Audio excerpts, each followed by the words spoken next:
Hey, this week we're going to talk about George Eisenhart Jr., and we're here with his father, George Sr.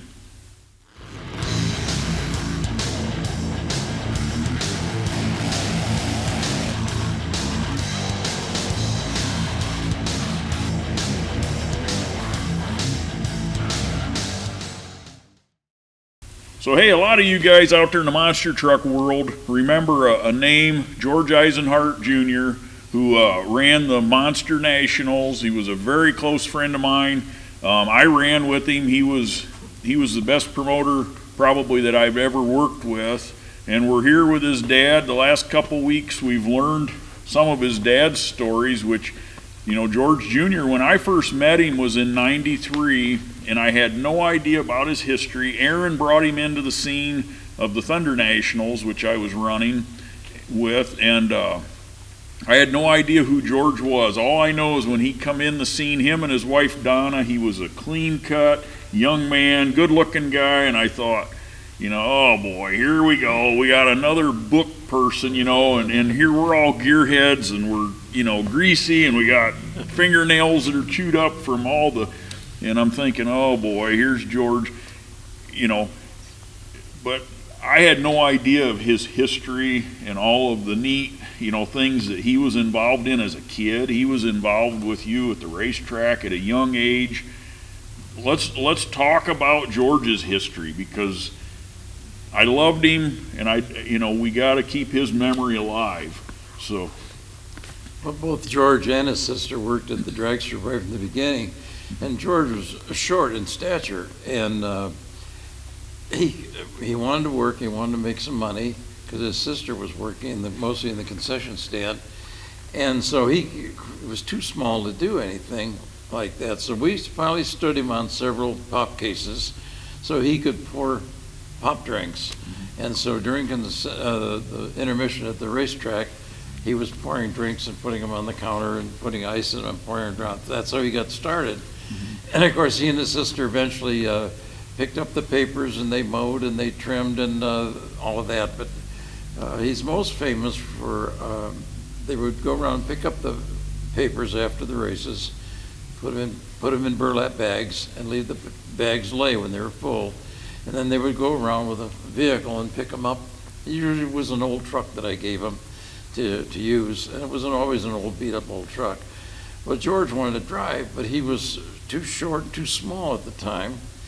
He couldn't see out over the steering wheel. And his sister could, but she didn't want to drive. He wanted to drive. So he finally got the idea of turning the rear view mirror down and going around backwards. And he went around the racetrack. Of course, drag strips are big. There's usually 50 to 100 acres, and it's easy to go around. And he was going around backwards, and he learned to drive more backwards than forward. And he became quite good at it, and they picked up the papers for years and did that. And then they would, on Monday, their grandmother would take them to the bank, and they'd deposit the money, and their little savings of books built up, and both of them bought their first cars from the money they made from picking up papers. But one night, many years later, George was working at the drag strip, his sister was working at the drag strip, and I was working at a different track, but we had the night off. And I come driving in the front gate, and his mother was taking tickets, and I heard Aaron announce George Eisenhart was on the starting line, and they were going to have a backwards drag. They were going to race backwards. And I thought, George Eisenhart's not, he's too young to be driving. He doesn't have a driver's license. And I said, he don't have a car. And his mother had been giving him her car to enter Aaron's backward drags for several weeks. I didn't know anything about it. And it was the only car we owned. And it was a Ford Country Squire station wagon. It had the wood on the side. It had the extra seat in the back. It had a 9-passenger. Here's this great big long station wagon. And it was our only car. And he's going to race it backwards. And of course, anybody that's gone fast backwards knows that it only goes fast backwards for a little while before you lose control.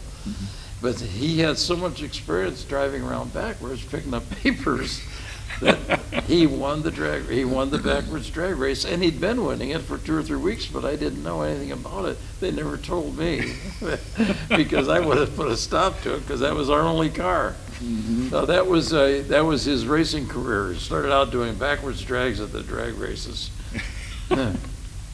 But he went on to, he never did really race a car as I did, but he went on to become when he got out of college, he wanted to be involved in the promotion and development and running of the racetrack, and he did.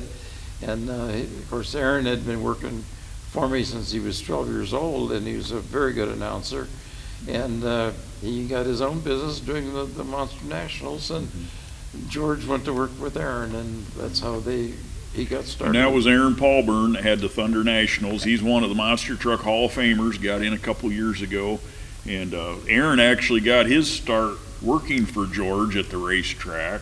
So it's kind of neat that you kind of taught Aaron, and then Aaron kind of helped teach George how to be a very successful promoter. Aaron started in the drag racing working for me when he was 12, and he was the highest scoring basketball player to ever play in the local high school. And his record still stands to this day. He was a very good athlete.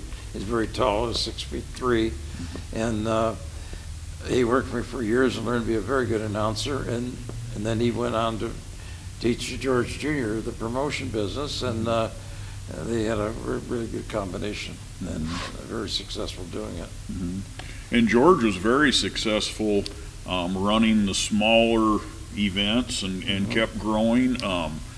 You know, George always had me running with him, and we had a lot of fun together. We had a lot of good times. Tell us some other stories about George. Well, I can tell you a story. One of the things that always fascinated George was juggling. And he was always practicing juggling with balls, anything. And he wanted to juggle for some reason. That was an obsession with him.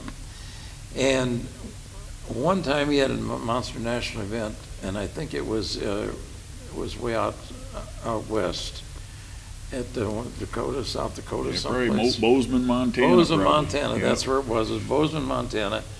And it was a success, and they had a wonderful time, and they had a big success. So he took the crew to dinner that ran the event, all of his crew.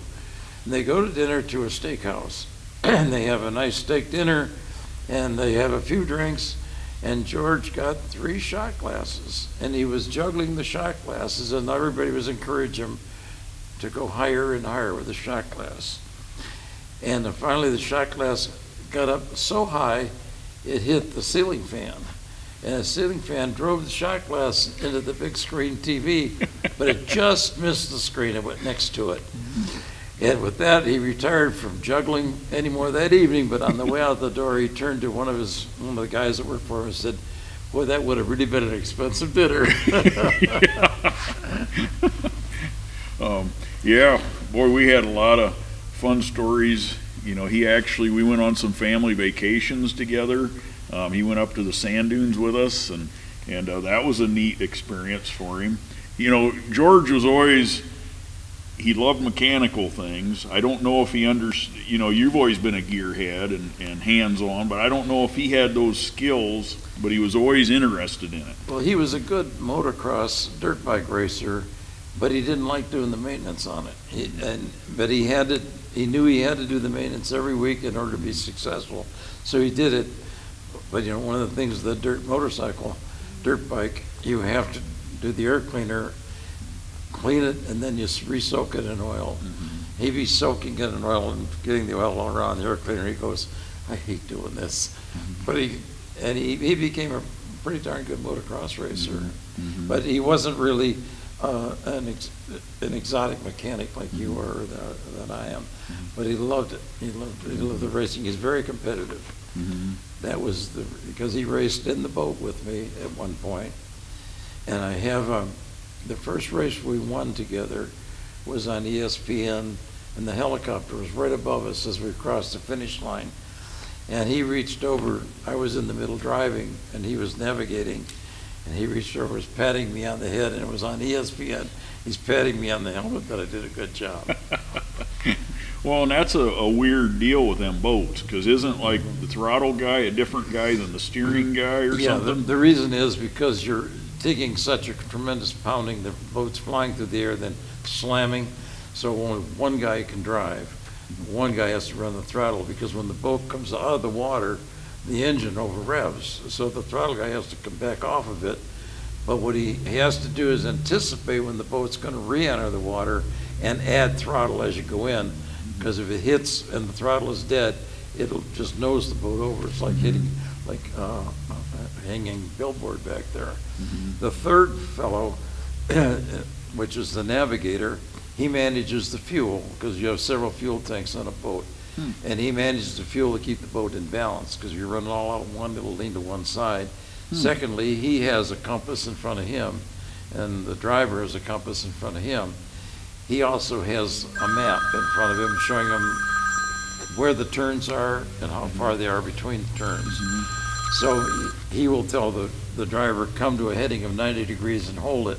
And then when you get turns in a boat race are far apart, you can't see the marker from when you make one turn, you can't see the next one. So you have to go by the compass, you have to navigate to it. And so when the driver finally is able to see the next marker, then he can run it from there. But when he gets to that, the navigator will tell him, come to a heading of 30 degrees. So you turn, watching your compass, and turn to 30 degrees. You don't just turn. There's a very precise way you got to do it in order to end up going to the next marker. Because it's not an oval track, it's not a square track. You navigate different lengths. One might be a mile apart, might be half a mile, might be 2 miles. Now, is there other boats out there with you at the same time? There's other boats at the same time. You're racing with you, Okay. and in your class, and so you've got to be concerned about the other boats, the speed, but you also got to navigate correctly. Otherwise, if you miss a turn, you're out. Okay. Well, I remember when he did that, he was all excited about it, and Oh, it was fun to have him. You know, he told us he was always talking about it, but I didn't comprehend, I guess, what you guys were doing. So that's pretty wild. Yeah, it was a neat experience for me as a parent to have your son with you, and then be successful in a race with it. Now, George also helped you run your business, which you had a big bowling alley and kind of it was a whole bunch of different things in one, wasn't it? Yes, it was a bowling alley, it was a nightclub, it was a laser tag arena, and there was a snack bar, food, and a nightclub and a lounge, and of course a game area for video games. And George was a good bowler. I bowled, and I liked bowling, but I was never really very good at it. And he was a good bowler, and we would be on the same team. And if I would miss a spare, he would come back and say, "You missed another spare." I go, yeah, I know, it's only one pin. And he'll say, "No, it isn't, it's 10 pins. And then he would review how you score bowling to me and say, if you would pick up that pin, you could improve your average by 10 pins. And he was always on my case about missing spares, but he took his bowling very serious. And if you get a 300 game, which is a perfect game in bowling, the ABC gives you a ring to commemorate it, and it's a gold ring. But if you want to upgrade it, you can get a diamond in it. Well, he tried to get a 300. And when he was in college, he was on the college team, and he called me. He said, "Dad, I got my 300. He said, "Would you give me the upgrade?" So I got him the upgrade. He got the ring, and he never wore it because he didn't want anything to happen to it. So he did get the 300 game, but I never got one. Okay. Well, I remember him talking about that because that was a proud moment. Well, as a matter of fact, one of the seasons when we opened the bowling center, he had you bring your monster truck over, and so all the kids could see a monster truck when we did the kids sign up. Yeah, he loved tying the monster truck business in with the bowling and the entertainment field. Well, and I've got a funny story about George Jr.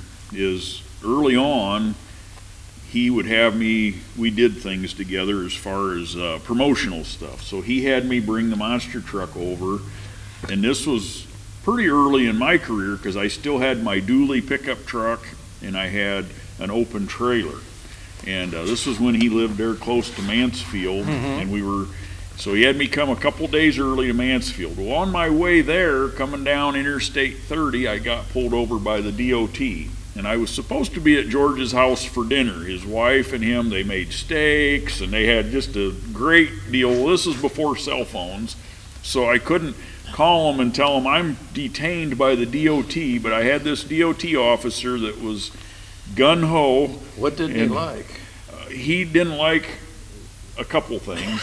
So he was picking on me a little bit, writing me up, and he told me that I was parked until I had these few issues fixed. And I said, well, officer, I'm out here in the middle of nowhere. How am I supposed to fix these? Well, I don't know. It's not my problem. And I says, well, it's kind of your problem because what do? I can't, am I supposed to unhook from my trailer and leave all of this investment laying here while I go to wherever to find a taillight bulb and some other stuff? And so finally that officer gave me a police escort up the road 10 miles or so to a little gas station truck stop. So then he parked me there and he threatened me. He says, if you leave here, I'm going to be up the street, and if you leave here and don't have your truck fixed, you're really going to be in trouble. So at least I had a payphone. So I called George. I said, hey, I got some issues I got to get fixed. So I worked on it. It was late. I finally got out of there about 9 o'clock. I think I got to George's house at about 11. Now this is on probably a Tuesday night. And I get there and I park in the street in front of his house. And I said, I walked up. I said, now, you got kind of a small driveway. What were you planning here? He goes, oh, just back right into my front yard. I says, I don't think that's a good idea. He goes, oh yeah, it'll be fine. Just back into the front yard. So I got it off the road, backed it into the front yard. Of course, they microwaved me my dinner that was, 5 hours late or whatever. Ate that, we went to bed. Well, we had to get up early in the morning because he had a display set up that I had to be on display by, I think, 8 o'clock, and we had to drive 45 minutes or something. So about 6:30, we're up. We walk out there, and my truck and trailer had sunk in his front yard all the way to the axles. Is it really? There it sits, and I'm going, this isn't good. I said, I knew this wasn't a good idea last night. He's like, what? I had no idea, And so at 6:30 in the morning, we unloaded the war wagon off the trailer with that big alcohol-injected motor. Got it off the trailer, had to use war wagon to pull my hauler out of his front yard. And of course, all the neighbors are awake, everybody's mad. And so we joked about that for years because I'm probably the only guy in the monster truck world that has ever buried his hauler in the front yard of a promoter's house. And so for a lot of years, every week when George would mow his yard, them holes, he tried patching them, and he was picky about his yard. That yard was like a golf course. And every week when he would mow, he would call me and call me some names that I don't want to repeat. This is a family program. I could hear him doing it too. And he would always call me and complain, you ruined my yard. And then the other funny story with George is he always said I was his most expensive friend because he would always ask me what I thought of something that he was interested in buying. And I don't know if you remember the lawnmower story, but he called me one day and he says, oh, I was at the green store. Yeah, I was at the green store.